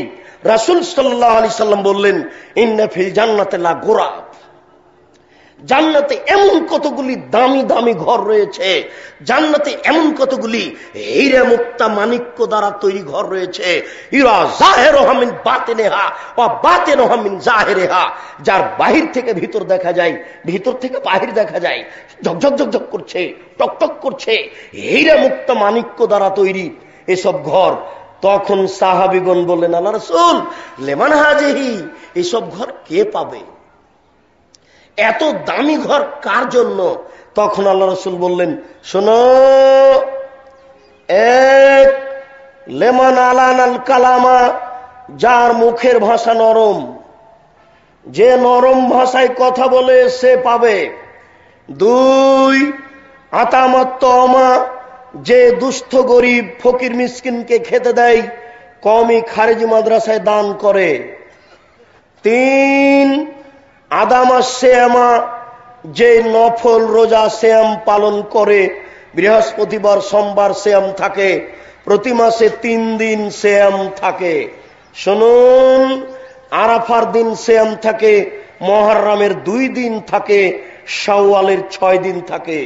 যারা এসব সিয়াম পালন করে তারা এই দামি জান্নাত পাবে। 4 ওয়া সাল্লা বিল্লাইলি ওয়া নাসু নিয়াম, মানুষ যখন ঘুমিয়ে তখন সালাত আদায় করে, রাতে তাহাজ্জুদ পড়ে, তারাই এই জান্নাত পাবে। আবার শুনুন, দামি জান্নাত কে পাবে? 4টে গুণ আছে যার। 1 মুখের ভাষা নরম, 2 দুস্থ গরিব ফকির মিসকিনকে খাওয়ার দেয়, 3 নফল সিয়াম পালন করে, 4 রাতে তাহাজ্জুদ পড়ে। এইসব গুণের অধিকারী মানুষেরা এই দামি জান্নাত পাবে। একদা আল্লাহ রাসূলকে জিজ্ঞাসা করা হলো, আইউল ইসলামে খায়রুন, আল্লাহ রাসূল ইসলামের সবচেয়ে ভালো কাজ কোনটি? আল্লাহ রাসূল বলেন তো, মুসলমান হওয়ার পরে যে কাজ করব সেই কাজের সবচেয়ে ভালো কোনটি? মুসলমান হওয়ার পরে সবচেয়ে ভালো কাজ কোনটি? তখন আল্লাহ রাসূল বললেন, তুতে মুত্তাম, মানুষকে খেতে দাও, এটাই সবচেয়ে ভালো কাজ। খবরদার কখনো মনটা সংকীর্ণ করবেন না। দরজায় ভিক্ষুক দেখে রাগ করবেন না, দরজায় ভিক্ষুক দেখে মন খারাপ করবেন না। বারবার বারবার ফকির আসছে, বারবার ফকির আসছে, আপনি বিরক্ত হয়ে যাচ্ছেন। সাবধান, ফকির দেখে বিরক্ত হবেন না। ফকির খেতে চেয়েছে, মনটা খাটো করিয়েন না, মন সংকীর্ণ করিয়েন না। ইসলামে সবচেয়ে দামি কাজ কোনটা বলেন তো দেখি এবার? দুস্থ গরিব ফকির মিসকিনকে খেতে দাও। আল্লাহ রাসূল তারপরে বললেন যে তুকরেও সালাম আলামান আরাফ কামাল্লাম তারিফ। এরপরে দ্বিতীয় দামি কাজ হচ্ছে মানুষকে সালাম দিবা, চিনতে পারলেও দিবা, না চিনতে পারলেও দিবা। মোবাইলে হচ্ছে রিং হচ্ছে, যদি নাম্বার চিনতে পারেন যে হিন্দু, তাহলে আপনি বলবেন ধন্যবাদ, জি কি বলছিলেন। আর যদি নাম্বার চিনতে না পারেন তাহলে সরাসরি বলবেন আসসালামু আলাইকুম। ওই হিন্দু হোক আর মুসলমান হোক, আপনার জানার প্রয়োজন নেই। আপনার পৃথিবীতে দ্বিতীয় গুরুত্বপূর্ণ মহা কাজ হচ্ছে সালাম দিতে হবে, চিনতে পারলেও চিনতে না পারলেও।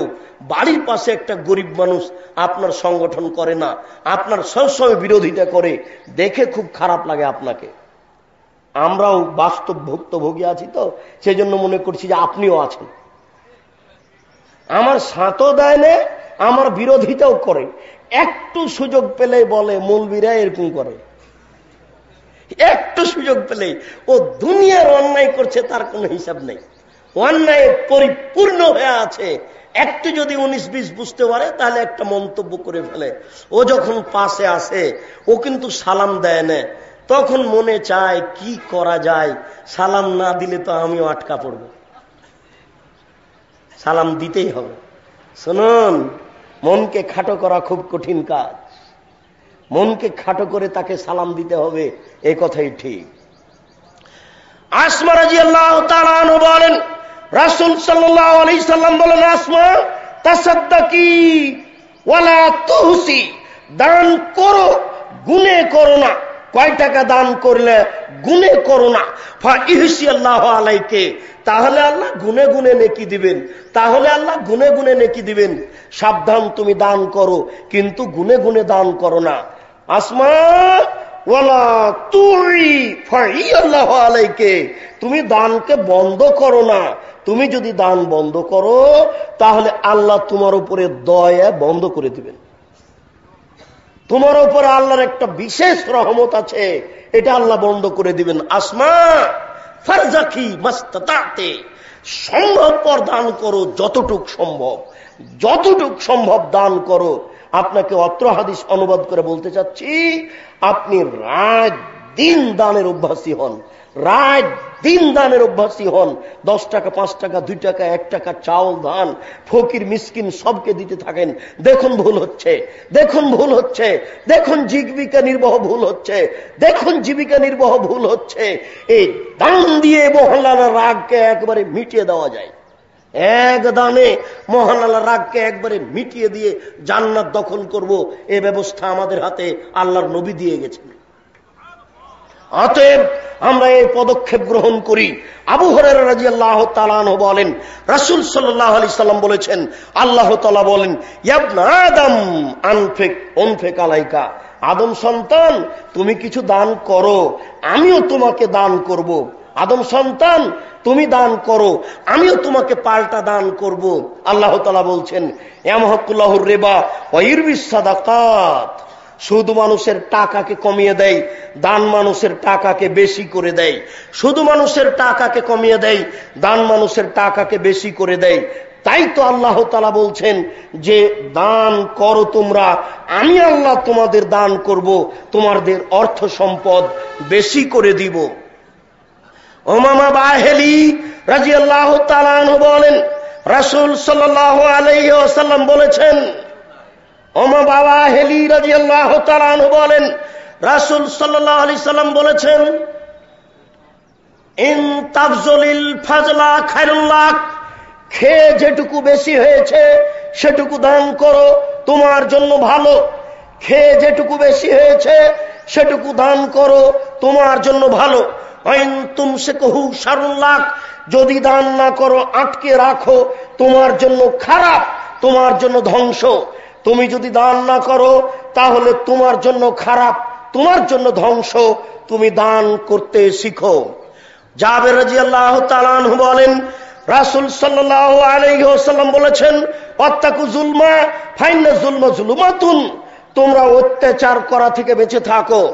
দেশবাসী, দেশের নেতা নেত্রী, দেশের দায়িত্বশীল দেশবাসীকে, দেশের নেতা নেত্রীকে আল্লাহ রাসূলের এই বাক্য অনুবাদ করে কঠিনভাবে জানাতে চায় যে, মনে রাখবেন আল্লাহর নবী বলছেন, তোমরা মানুষের প্রতি অত্যাচার করো না।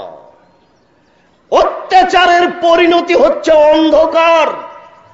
প্রত্যেক অত্যাচারের দুইবার বিচার হবে। যখন মোহতারাম আমিরে জামাত ডক্টর আসাদুল্লাহ গালিবকে বন্দী করা হয়েছিল, জাতির সামনে হাদিস অনুবাদ করে বলেছিলাম, অত্যাচারীর বিচার দুইবার হবে, হবেই হবে, ইহকালেও হবে, পরকালেও হবে। অতএব দেশবাসীর কাছে হাদিস অনুবাদ করে জানিয়ে রাখতে চায় যে, অত্যাচারের পরিণতি অন্ধকার, অত্যাচারের দুইবার বিচার হবে, ইহকালেও হবে, পরকালেও হবে। ইহকালে মানুষের বিচার হয়, আপনি দেখবেন সেই ব্যক্তি একেবারে নিরুপায়, কিছু করতে পারবে না। যদি আপনি দেখতে চান তাহলে দেখতে পারেন খুলনার অঘোষিত সম্রাট এরশাদ শিকদার, টাকা দিয়ে নিজেকে রক্ষা করতে পারেনি। এই দেখেন পৃথিবীর নিরুপায়। আপনি যদি পৃথিবীর নিরুপায় দেখতে চান তাহলে দেখতে পারেন প্রেসিডেন্ট সাদ্দাম, একেবারে রাতে রাতে দেশ দখল। এত দাম্ভিক প্রেসিডেন্ট পৃথিবীতে খুব কম এসেছে। প্রেসিডেন্ট সাদ্দামের মতো দাম্ভিক প্রেসিডেন্ট, রাতে রাতে দেশ দখল। এরপরেও সাদ্দাম নিজেকে ঠেকাতে পারেনি। পৃথিবীতেই নেমে আসে নিরুপায়। সেই দিন আসার পূর্বে প্রত্যেক যারা দায়িত্বশীল তাদেরকে সতর্ক করা যাচ্ছে যে, আপনি অত্যাচার থেকে বিরত থাকুন, নইলে অন্ধকার নেমে আসবে ইহকালে ও পরকালে। তারপরে আল্লাহ রাসূল বলেন, ওয়াত্তাকু শুহা, তোমরা কৃপণতা থেকে বেঁচে থাকো। অশুহা আহলাকা মান কানা কাবলাকুম, কৃপণতাই তোমাদের পূর্বের মানুষকে ধ্বংস করেছে। কৃপণতা থেকে বেঁচে থাকো, কৃপণায় তোমাদের পূর্বের মানুষকে ধ্বংস করেছে। আবু জার গেফারি, আবু হুরায়রা রাদিয়াল্লাহু তাআলা আনহু বলেন, রাসূল সাল্লাল্লাহু আলাইহি ওয়াসাল্লাম বললেন, তাসাদ্দাকু, তোমরা দান করো, তোমরা দান করো, তোমরা দান করো। ইয়াতি আলাইকুম জামানুন, অচিরে একটা সময় তোমাদের চলে আসছে, অচিরে তোমাদের একটা সময় চলে আসছে যে তুমি দান নিয়ে ঘুরবে। এমসির রাজুলু বিসাদাকাতিহি, দান নিয়ে বলবে, আপনাকে 10টা টাকা দিতে চাচ্ছিলাম, যে এখনই তার বাস্তব আছে, আপনাকে দেখাবো। আপনাকে দেখাই, আপনার গ্রামে একজন অসহায় চাচি আছে। তো আপনার চাচির জন্য আপনিও একটা শাড়ি কিনেছেন, আপনার বোন লন্ডন থেকে আপনার মাকে বলে দিয়েছে যে, আম্মা আমার ওই চাচির জন্য একটা শাড়ি কিনে দিয়েন তো। আপনার চাচাতো ভাইও বলছে যে, আম্মা আমার ওই চাচিকে একটা শাড়ি কিনে দিয়েন তো। এ দেখেন এতগুলো শাড়ি জমা হয়ে গেছে। আপনার চাচি বলছে, এখন এত শাড়ি কি করব বেটা? আপনার কথা বুঝতে পারেননি? এই দেশেই মানুষ চাচ্ছে না, সেই সময় চলে এসেছে। এই দেশেই চাইবে না, প্রয়োজন নেই, সেই সময় চলে এসেছে। আপনার গ্রামের একজন অসহায় মহিলা, আপনারা 10 জনই বাইরে চাকরি করেন, 10 জনই বলছেন মাকে, আম্মা ওই আমার ওই চাচিটাকে একটা শাড়ি কিনে দিয়েন তো। সবাই মায়ের কাছে টাকা পাঠাচ্ছে, বলছে আব্বা ওই লোকটাকে একটা শাড়ি কিনে দিন। আমিও তার বাস্তব আমি দেখছি, আমি দেখেছি ওটা। আল্লাহ রাসূল বলছেন, এমসির রাজুলু বিসাদাকাতিহি, মানুষ তার দান নিয়ে ঘুরবে। ওয়ায়াকুলুর রাজুল, লাতাইতা বেহালাম বিলামসলা লাকাবেল তোহা, যদি এই দানটা তুমি কালকে নিয়ে আসতে তাহলে নিতাম, আজ প্রয়োজন নেই। রাতে রাতে ওর আর প্রয়োজন মিটে গেছে। তার মানে সকাল হতে হতে 3টে ছেলে তাকে কাপড় দিয়ে পাঠিয়েছে, আর আপনি সকালে নিয়ে গেছেন, তখন বলছে না বেটা আমি আর কাপড় নিব না, অনেক কাপড় হয়ে গেছে। আল্লাহ রাসূল বলছেন তুমি দান নিয়ে ঘুরবে, কেউ নেওয়ার থাকবে না। আবু হুরায়রা রাদিয়াল্লাহু তাআলা আনহু বলেন, রাসূল সাল্লাল্লাহু আলাইহি সাল্লামকে জিজ্ঞাসা করা হলো আইয়ুস সাদকাতা আফজাল, সবচেয়ে উত্তম দান কোনটি, সবচেয়ে উত্তম দান কোনটি, সবচেয়ে উত্তম সাদাকা কোনটি? তখন রাসূল সাল্লাল্লাহু আলাইহি সাল্লাম বলছেন যে আনতা সাদদাকা, তুমি দান করবে, ও আনতা সাহিহুন, তুমি সুস্থ, শাহিহুন অর্থের লোভী, তামালুল গেনা একটু ধনী হতে চাচ্ছ, তাকসাল ফাকরা দিলে কমে যাবে, এরকম অন্তরে বলছে। 4টে যখন জিনিস ভিতরে বিরাজ করছে তখন দান করলে সবচেয়ে বেশি নেকি হবে। নিরুপায় হয়ে দান করলে নেকি হয় না তেমন।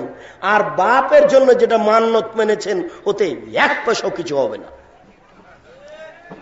যে বললেন আমার বাপ যদি সুস্থ হয়ে যায় তাহলে নওদাপাড়া মাদ্রাসায় একটা গরু দিয়ে পাঠাবো, 1000 গরু দিলেও কিছু হবে না।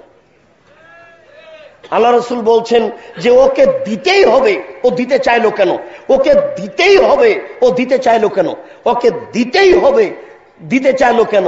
তখন জিজ্ঞাসা করা হলো দিতেই যদি হয়তো নেকি হয় না কেন? শোনো শোনো, নেকি তো হবে না, এই দেওয়ার মাধ্যম দিয়ে অন্তত তার কৃপণতা তো দূর করা হলো। দান করো না কেন? এই যে ঠেকিয়ে দান করালাম। দান করো না কেন? এই যে ঠেকিয়ে দান করালাম। ঠেকিয়ে দান করালাম কিন্তু লাভ হলো না, দান হয়ে গেল। লাভ হলো না, দানটা হয়ে গেল, কৃপণতা দূর করা হলো। এই জন্য মানত মেনে কোনো লাভ নেই।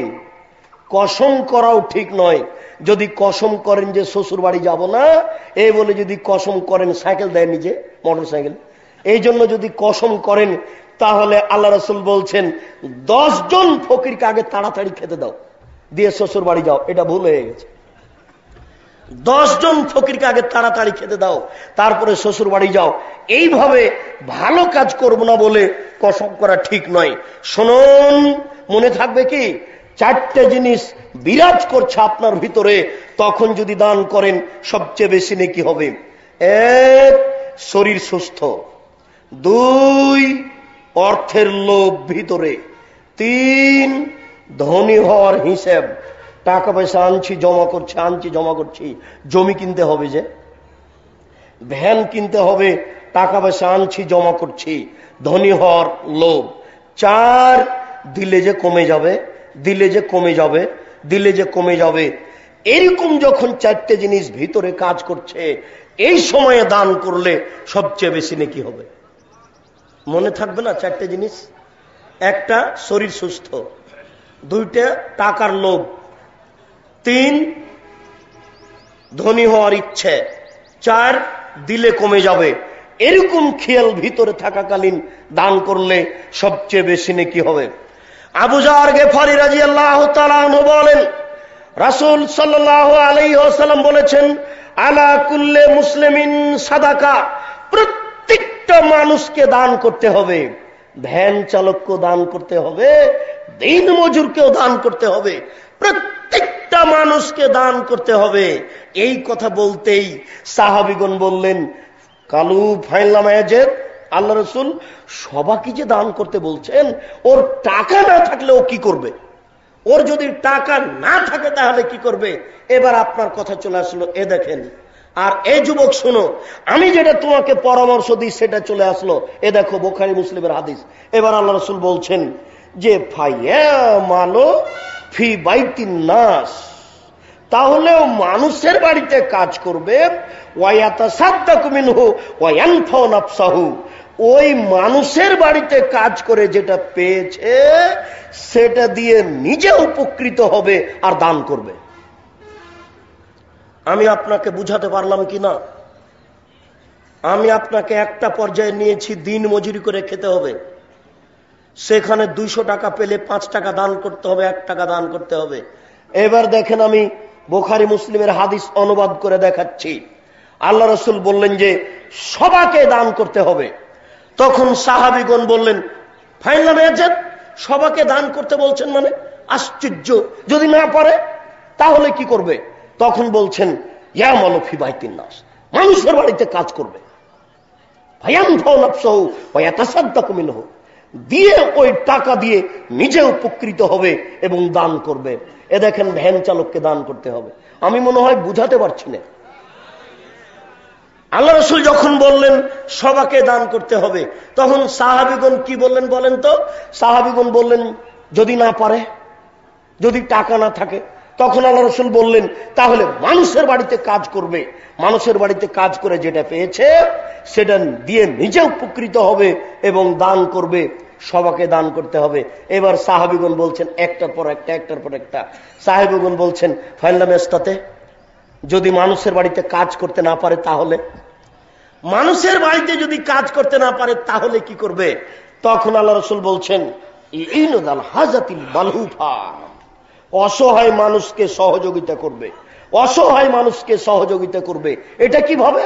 আপনি রাস্তায় হাঁটছিলেন, একটা ভ্যান চালক একটা আপনার ওই এতে যেখানে আপনার ব্রেক দেওয়া আছে, আপনার গতি থামানোর ব্যবস্থা করা আছে, রোধক, গতিরোধক, ওখানে ভ্যানটা ঠেকে গেছে, ও টেনে ঠেলে নিয়ে যেতে পারছে না, আপনি একটু হাত লাগিয়ে পার করে দেন। আল্লাহ রাসূল বলছেন, ইনজাল হাতিল মালহুফা, অসহায় মানুষের সহযোগিতা করবে, তাহলে দান হয়ে যাবে। এবার সাহাবীগণ বলছেন, ফাইনাল ফাল, যদি এটা না পারে, এটা যদি না পারে তাহলে কি করবে? তখন আল্লাহ রাসূল বলছেন যে ফাল ইয়ামাল খায়রান, ভালো কিছু বলবে। ভালো কি? এখানে বসে আছে চেয়ারে, একটা লোক এসে বলছে যে আমি যাব নওদাপাড়া মাদ্রাসা, তখন ওকে বলে দিল যে এ রাস্তায় যাও, এটা হলো ভালো কথা। আপনার বুঝতে পারেননি? একটা ছেলে সিগারেট টানছে বা বাম হাতে চা খাচ্ছে, পাশে বসেছিল, বলছে দেখো বাবু, বাম হাতে শয়তান খায়, মুসলমান বাম হাতে খাবে না। এই যে একটা ভালো কাজের কথা বলে দিল। তখন আল্লাহ রাসূল বললেন, যদি অসহায় মানুষের সহযোগিতা করতে না পারে তো ভালো কিছু করবে। এবার সাহাবীগণ বলছেন, ফাইনাল ফাল, এটাও যদি না পারে, যদি ভালো কাজও করতে না পারে তাহলে কি করবে? তখন আল্লাহ রাসূল বলছেন, ইমসিক নাফসাহু ফাইনালাহু সাদাকা, ইমসিক নাফসাহু আনি শাররে, নিজেকে পাপ থেকে ঠেকিয়ে রাখবে, এটাই হলো দান। নিজেকে পাপ থেকে ঠেকিয়ে রাখবে, এটাই হলো দান। নিজেকে পাপ থেকে ঠেকিয়ে রাখবে, এটাই হলো দান। ফাইনালাহু সাদাকা, নিজেকে পাপ থেকে ঠেকিয়ে রাখবে, এটাই হলো দান। আবু হুরায়রা রাদিয়াল্লাহু তাআলা আনহু বলেন, রাসূল সাল্লাল্লাহু আলাইহি ওয়াসাল্লাম বলেছেন, ইন্না বিকুল্লি তাসবিহাতিন সাদাকা, নিশ্চয় সুবহানাল্লাহ বললে দানের নেকি হয়। অবেকুল্লে তাহমিদাতিন সাদাকা, নিশ্চয় আলহামদুলিল্লাহ বললে দানের নেকি হয়। অবেকুল্লে তাহমিদাতিন সাদাকা, নিশ্চয় আলহামদুলিল্লাহ সুবহানাল্লাহ বললে, তাসবিহাতিন সাদাকা, সুবহানাল্লাহ বললে দানের নেকি হয়। অবেকুল্লে তাহলিলাতিন সাদাকা, লা ইলাহা ইল্লাল্লাহ বললে দানের নেকি হয়। আমরুন বিল মারুফে সাদাকা, ভালো কাজের আদেশ করলে দানের নেকি হয়। অনহানিল মুনকার ফাইনালাহু সাদাকা, যদি মন্দ কাজের নিষেধ করে তাহলেও দানের নেকি হয়। অফি বুঝিয়ে আহাদেকুম সাদাকা, এইভাবে বলতে বলতে বলতে আল্লাহ রাসূল শেষের বাক্যে বলছেন যে তোমাদের স্ত্রী মিলনও দান। তখন সাহাবীগণ বলছেন, আল্লাহ রাসূল, আয়াতি আহাদনা শাহওয়াতাহু ফায়লাহু ফিহি আজরুন, এটা কেমন কথা হলো? কোন মানুষ তার স্ত্রীর কাছে গিয়ে প্রবৃত্তকে নষ্ট করবে, প্রবৃত্তিকে ঠেকাবে, আর এতে নেকি হবে, এটা কেমন কথা হলো আল্লাহ রাসূল? তখন আল্লাহ রাসূল বলছেন, আর আয়তুম, তোমাদের মতামত কি বলতো? লা ওয়াজাহা ফি হারামিন আকানা আলাইহি ফি আজরুন, ফিহা বিজরুন, যদি এই কাজটা হারাম ভাবে করে তাহলে পাপ হবে না নেকি হবে? এবার বলেন দেখি, আপনার যেমন মনে বলল কেমন হলো কথা, স্ত্রী মিলন ও দানের নেকি। সাহাবীগণ বললেন যে কেমন হলো আল্লাহ রাসূল, স্ত্রী মিলন ও দানের নেকি? তখন আল্লাহ রাসূল বলছেন, এবার বলো তাহলে এই কাজটা যদি হারাম ভাবে হয় তাহলে কি হবে? তো সাহাবীগণ বললেন তো পাপ হবেই।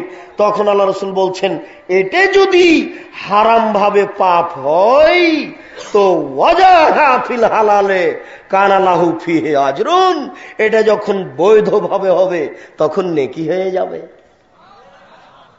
আবু হুরায়রা রাদিয়াল্লাহু তাআলা আনহু বলেন, আজকের এই দানের শেষ হাদিস। আবু হুরায়রা রাদিয়াল্লাহু তাআলা আনহু বলেন, রাসূল সাল্লাল্লাহু আলাইহি ওয়াসাল্লাম বলেছেন, গফিরা লা ইমরাতিন মুমিসাতিন, একটা পতিতালয়ের মহিলাকে ক্ষমা করে দেওয়া হয়েছে। গফিরা লা ইমরাতিন মুমিসাতিন, একটা পতিতালয়ের মহিলাকে ক্ষমা করে দেওয়া হয়েছে। মাররাত বিকালবিন আলা রাসি রাকিন, একটা কুকুর একটা ইদারার পাশে ছিল, এলহাস, সে জিভা বের করে হাঁপাচ্ছে, এরকম একটা কুকুরের পাশ দিয়ে এক পতিতালয়ের মহিলা যাচ্ছিল। কাদা একতলহুল আতাস, মনে হচ্ছে কুকুরটাকে পিপাসায় মেরে ফেলবে, মনে হচ্ছে কুকুরটাকে পিপাসায় মেরে ফেলবে, ও পিপাসায় মারা যাবে। ফা নাজাত খুফাহা, সে নিজে হাতে তার পায়ের মোজা খুলল। ও আউসাকাত বেহা, এরপরে সে ওই মোজা দিয়ে তার উড়নি দিয়ে বেখে মারেহা, সে তার উড়নি দিয়ে মোজাটাকে বাঁধলো। আরবিরা চামড়ার মোজা পরে। সুম্মা নাজাতিল মা মিনাল বীর, এরপরে ইদারা থেকে পানি উঠিয়ে ওই কুকুরটাকে পান করালো। ফা গোফেরালাহা, ফা গোফেরালাহা বেজালেকা, এই কাজের বিনিময়ে তাকে ক্ষমা করে দেওয়া হয়েছে। শুনুন, একটা পতিতালয়ের মহিলা যদি একটা কুকুরকে পানি পান করিয়ে জান্নাত যেতে পারে, আমরা বিশ্বাসী আহলে হাদিস আন্দোলন একটা সঠিক, এই পৃথিবীর মাটিতে চূড়ান্ত সঠিক আন্দোলন। এই আন্দোলনে একটা টাকা খুশি হয়ে দান করলেও এর বিনিময়ে জান্নাত হবে, এটাই চূড়ান্ত অত্র হাদিস প্রমাণ করে। শুনুন, সঠিক আন্দোলন মনে করে খুশি হয়ে 1 টাকা আপনি দান করুন, যদি সন্দেহ থাকে তদন্ত করুন। পতিতালয়ের মহিলা যদি কুকুরকে পানি পান করে জান্নাত যেতে পারে, আমি এই সংগঠনে 1 টাকা দান করে, কওমি খারিজি মাদ্রাসায় 1 টাকা দান করে, যেই ছেলেটা এই মাদ্রাসায় পড়ছে, আমি যদি তার মাথায় হাত বুলিয়ে বলি যে তুমি ভালো করে পড়ো বাবা, এই ছেলেকে যদি ভ্যানে তুলে নিয়ে মাদ্রাসার সামনে নামিয়ে দিই, এই কাজের বিনিময়ে জান্নাত পাবো ইনশাআল্লাহ। নিরাশার কিছু নাই, আল্লাহর অনেক দয়া। আল্লাহ, আমরা মানুষ, আমাদের ভুল ত্রুটি হতেই পারে, তুমি আমাদের মাফ করো। আমাদের যারা মারা গেছে তুমি তাদের কবরের শাস্তি মাফ করো। আমরা যারা অসুস্থ তুমি তাদের আরোগ্য দান করো। আমরা যারা বেঁচে আছি তুমি তাদেরকে তোমার রাসূলের পদ্ধতি অনুযায়ী চলার তৌফিক দান করো। এরপরে শেষ কথা, মোহতারাম আমিরে জামাত ডক্টর আসাদুল্লাহ আল গালেব আপনাদেরকে জোরালোভাবে অনুরোধ রেখেছে, আপনারা আহলে হাদিস আন্দোলনের ছায়াতলে থেকে এই গতিকে দুর্বার গতিতে চালিয়ে যান। আত-তাহরিক পত্রিকা পড়ুন, সালাতুর রাসূল পড়ুন, তাফসীর গ্রন্থগুলি পড়ুন, অন্যান্য লেখকের সুন্দর বইগুলি পড়ুন। আপনাদেরকে আল্লাহ সঠিক বুঝার তৌফিক দান করুক, আল্লাহুম্মা আমিন। আল্লাহ, তুমি আমাদের মাফ করো। তোমার দরবারে এ দাবি, এ দাওয়া, এই দোয়া রেখে আজকের সংক্ষিপ্ত আলোচনা এখানে শেষ করলাম। সুবহানাকা আল্লাহুম্মা ওয়া বিহামদিকা, আশহাদু আল্লা ইলাহা ইল্লা আনতা, আস্তাগফিরুকা ওয়া আতুবু ইলাইক। আসসালামু আলাইকুম ওয়া রাহমাতুল্লাহ।